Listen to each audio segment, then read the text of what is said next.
back to my YouTube channel. So today's video, pupunta ako ngayon sa Yushun para magpa-vaccine ng aking 5 dose. Pang-5 ko na to.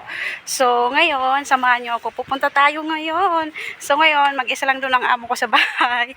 So ako naman ay lalabas. Hindi ako magtatagal kasi pagpapaturok lang naman ako. So tara! Ang sweet nila. Naglalakad ako ngayon papuntang MRT. Ayan.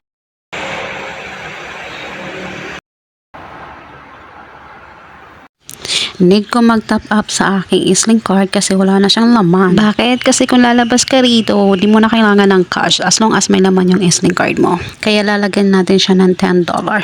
Wala tayong cash, kaya dito tayo sa card. Usually, pag lumalabas talaga ako, kahit day off ko, hindi talaga ako nagka-cash. So, may laman na ang ating S-Link card, kaya papasok na tayo sa MRT station ng Simbawa. So, need mo lang siya itap up dyan. Parang sa Manila lang yan. Wala pong pinagkaiba sa Manila ang MRT at dito. May pinagkaiba kasi dito, may disiplina ang tao. Hindi kasi dito paunahan ang pagpasok sa MRT. Bakit? Binibigyan nila kasi ng space yung mga lalabas galing sa MRT. Not like sa Pilipinas, paunahan. Balik na tayo. So, dito na ako sa Yushun. Kaya maglalakad tayo papunta sa ating station. So, diretso lang ako niya. Nandun pa yan sa dulo. Grabe, sobrang init kasi tanghaling tapa. As you can see, ang ganda ng place kahit maraming building.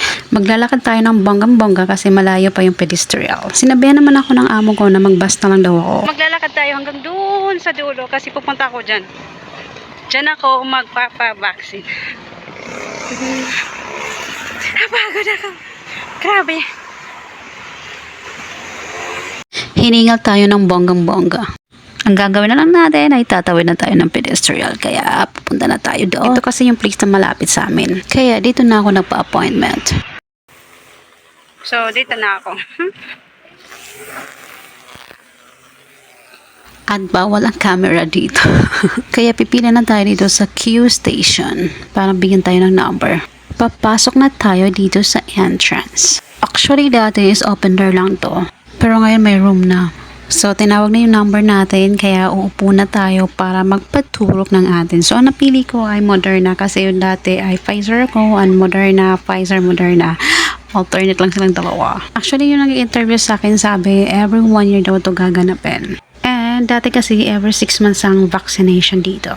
And fairness sobrang sakit niya talaga pag tinurok. Ting! Hindi siya sinasabi na kagatang langgam Nabigla ako, inhale and exhale. Tapos na. So, lilipat ulit tayo at mag-antay tayo ng 30 minutes before tayo uwi. Bakit nga ba tayo nag-antay ng 30 minutes bago tayo umuwi? The reason is, kung may nararamdaman kang side effect sa vaccine, normal lang naman yung sakit ng muscle pain. Explain naman yan sa'yo kung ano ang dapat mong gawin kung may nararamdaman ka sa side effect ng vaccine. So, tapos na ako. Ayan, nakita niyo ba? Exit na ako. So, binigyan ako ng free water.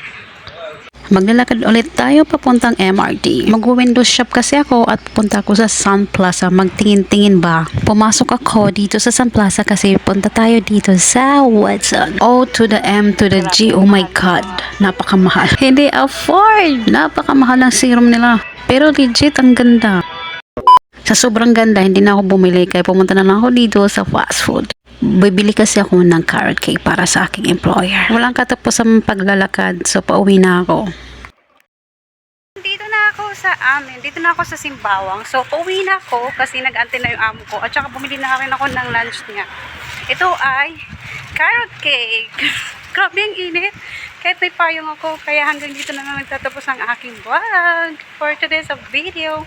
Please like and subscribe sa aking YouTube channel. Huwag nyo na tanungin yung behind the scene kasi matatawa kayo. Ang makakarelate lang nito yung feeling vlogger. So, bye! Papasok na ako. Hi. So hot. I bring umbrella. I use. Moving closer. Still hot. Wow. Because I walk a lot. And then too far. Then I buy for you a carrot cake. This is $4. Of course, bago tayo mag-prepare ng pagkain ng ating bossing, kailangan natin maghugas ng ating kamay kasi galing tayo sa labas. At maghihilamos na rin ako kasi sa sobrang init. Kaya tamad talaga ang first ng pag lumabas ng bahay. Kahit sa day off. Ang amo ko kasi makulit. Pag day off ko, kailangan ko talaga lumabas. Once again, bye! Hanggang dito na lang nagtatapos ang aking mini vlog for today's video. So, wala lang. Ginawa ko lang ng video para naman may update ako sa aking vlog. Bye! 24 hours later. Literal, hindi ako pinatulog. Kahit anong gawin kong pikit ng aking mata, hindi pa rin. Inikot ko na yung kama ko. Sadya talaga napakasakit. Ramdam mo yung muscle pain. Hindi ka naman makatagil kasi yung left hand mo ay masakit. At ang bigat. Hindi mo maintindi. Feeling mo nilalagnat. Pero hindi naman. Yung ramdam ko lang, sakit talaga ng ulo ko kagabi. At ang init at ang lamig, naghahalo. Kaya hindi talaga ako nakatulog. Di ko nga alam kung nakatulog ba ako o hindi. Kasi nagising din ako ng 5 o'clock dahil sumakit nga yung tiyan ko. Ang grabe. Ngayon lang to kasi dati hindi naman to ganito. Siguro nanibago, nag-a-adjust lang yung katawan ko sa vaccine. Basta hindi ko maintindihan yung nararamdaman ko hanggang ngayon. Pero okay naman na ngayon yung braso ko kaysa kagabi. Hindi na siya ganun kasakit. Mild na lang, kaso lang mabigat lang talaga siya. So hanggang dito na lang ulit.